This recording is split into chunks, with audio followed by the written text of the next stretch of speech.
Guys Show Rugby coming to you from the Odeon on Harcourt Street. My name is Gregorian, and with me to join us to talk about the game is our very own Cathal Slevin. If we thought the Wales game was big, this is going to be even bigger. Yeah, and I think it's going to be another repeat of last week's game with Wales. I think it's going to be one in the front five. England are going to try to smash us at the breakdown just like Wales did. I feel that there's going to be a lot of tactical kicking from Sexton again, and we might not see the expansive backplay that we know Ireland can do. It's a decade since that win back in Twickenham after England won the World Cup, and you know, a lot has happened obviously in that decade. We kind of got the ball running on them, but more recently they've turned the screw on us. Yeah, they've got the last two wins against us. They beat us last year in the Aviva and the previous game in Twickenham as well.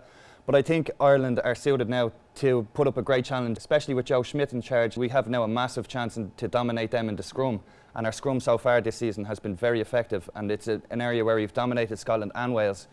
Keeping it tight as well now. That's it. And I know we lost Sean O'Brien at number 7, but Chris Henry comes in and he does another job for us. I mean, he's great at the breakdown, and himself and O'Mahony turn over so much ball. It just gives Ireland that front foot going forward. Obviously it's been great now that we've had these two wins, but you know, it's easy to say that, but they were both at home. This is the first proper test, you could say. It's now at Twickenham. The Wales game was a test. This is even bigger, and bearing in mind we haven't won a championship where we've had to go to both Paris and London since 1972. And I think this could be our year. I think that Wales and Ireland, I think arguably have the best two sets of players, but England brings something else, especially England at Twickenham. They play with pride. They grow 25% with that crowd. They get stronger, they hit you harder. When that crowd gets behind the England fans, it's going to be something that Ireland will have to try to stop very quickly. Both obviously need the win, more so for England. If they lose this game, they're out altogether. Like, probably even mathematically they wouldn't even be possible of winning. They also still have the Triple Crown.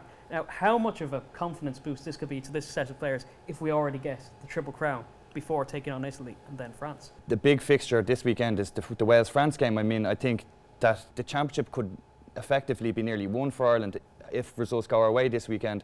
If Wales manage to beat France and we manage to get a result against England, that will leave us with a victory over Italy, probably guaranteeing us the championship at least going to Paris. And it takes the pressure off the lads. After such a memorable and decorated career, they want to finish on a high. Will this give his teammates further emphasis to win it for Brian? I think so too, but they also, you know, you're coming now into that crucial period between now and the World Cup. So half of them are thinking, you know, like, yes, of course they're doing it for Brian, but you have to think like some of the players, like the likes of your Paul O'Connells, the likes of your Jamie Heaslip's, they're now more focused on the World Cup. And unfortunately, Brian won't be there. And where do you see life after Brian? Who do you see as being the obvious future successor to that centre spot for the World Cup? At the moment, it's looking like young Marshall from Ulster. He's a young, talented, definitely, and he suits Joe Schmidt's attacking, spreading that ball wide. And he could also then probably even link up then with Tommy Bowe. Again, it's that provincial chemistry going on. And also, you've also got Ian Madigan. At the moment he is playing, he's all over the shop now with Leinster, and that can be a problem now with regards to him. Where's his most comfortable position? Is he going to eventually settle down into a certain position? And certainly Joe Schmidt must be thinking about life after Brian. I mean, it's his first year in charge, and he's thinking the bigger picture. And you see what he's trying to implement game after game. So obviously now, if we go to Twickenham, we beat them, we have the Triple Crown. We then go to Italy, and then it's all about just gaining momentum and then going to Paris, which is our bogey ground. We don't seem to be able to lift it up. How much now do you think will these next two, hopefully, victories prove to our psyche, our mentality, going to such a ground like the Stade de France? France have great individual players. You've got Nyanga, you've got Fofana, and they have flashes of brilliance, but collectively Ireland look solid. They're all working for each other around the pitch. So I think if we beat England, we go on to beat Italy at home, we'll have all the momentum going to Paris, and they won't fancy playing an Irish team.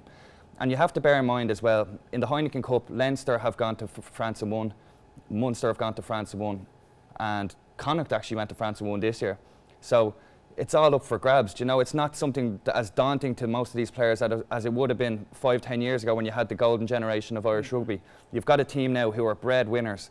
They win week in, week out, year in, year out. So I don't think France away is as much as a tough game mentally for the players as it would have been a few years ago. If that France game was perhaps earlier on in the tournament, get that out of the way though. It's just a lot of fans, even neutrals, will be thinking this could be their Grand Slam. Like going to Millennium Stadium back in 2009 and winning that Grand Slam. But this is the Stade de France. That's the Stade de France, and this is our bogey ground. So, Cathal, predictions?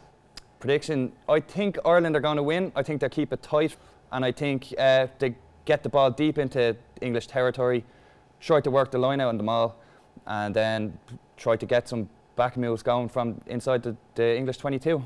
Well, I agree with that there. Like, if we can get obviously it's the first set piece that we have to hit. If we can hit them in the scrum, we can get into deep, and then again what we did against Scotland, against Wales, just get that. If we can win the penalties off them, if we can force penalties, our discipline has been very good. We're able to get them at the breakdown, force the penalties, get into their opposition half, and possibly even Sexton can kick them. I think we should be okay. That's all we've got time for. Enjoy the game, and we'll see you next time.